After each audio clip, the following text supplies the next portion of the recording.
আসসালামু আলাইকুম। Have to নাকি মাস্ট, দুটি শব্দই আমরা বাধ্যবাধকতা হিসেবে ব্যবহার করে থাকি, কিন্তু দুটি শব্দের ব্যবহারিক পার্থক্য আছে।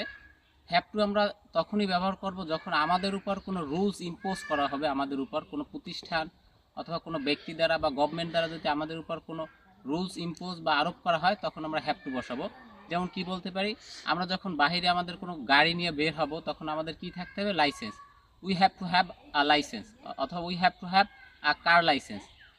অর্থাৎ সরকার আমাদের উপর একটা রুলস ইম্পোজ করছে, এই জন্য আমরা হ্যাভ টু বসাইছি। অথবা আমরা যখন কোনো প্রতিষ্ঠানে যাই, বিশ্ববিদ্যালয়ে যাই অথবা লাইব্রেরিতে যাই, অনেক সময় আমাদের কার্ড শো করতে হয়। এই কার্ড শো করাটার যে রুলস, এটা ইম্পোজ করছে কি? সেই প্রতিষ্ঠান। এই জন্য আমাদের এখানেও কী বসাইতে হবে? We have to show our cards. অর্থাৎ আমরা আমাদের কী করতে হবে? আমাদের কার্ডটাকে শো করতে হবে। এখানে আমরা হ্যাভ টু বসাইছি এই জন্য, কারণ একটা প্রতিষ্ঠান আমাদের উপর একটা রুলস ইম্পোজ করছে। আর মাস্ট আমরা তখনই বসাবো যখন আমরা অন্য কারো উপর রুলস ইম্পোজ করবো, অথবা আমরা আমাদের উপর রুলস ইম্পোজ করতে পারি, তখন আমরা মাস্ট বসাবো।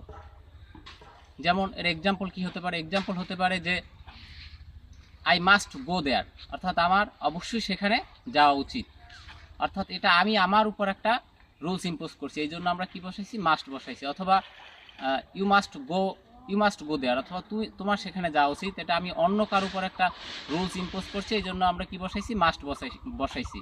অর্থাৎ আমরা যখন কারো কার উপর রুলস ইম্পোজ করব, তখন আমরা মাস্ট বসাবো। আর আমরা যখন আমাদের উপর কেউ রুলস ইম্পোজ করবে, তখন আমরা কি বসাবো? তখন আমরা হ্যাভ টু বসাবো।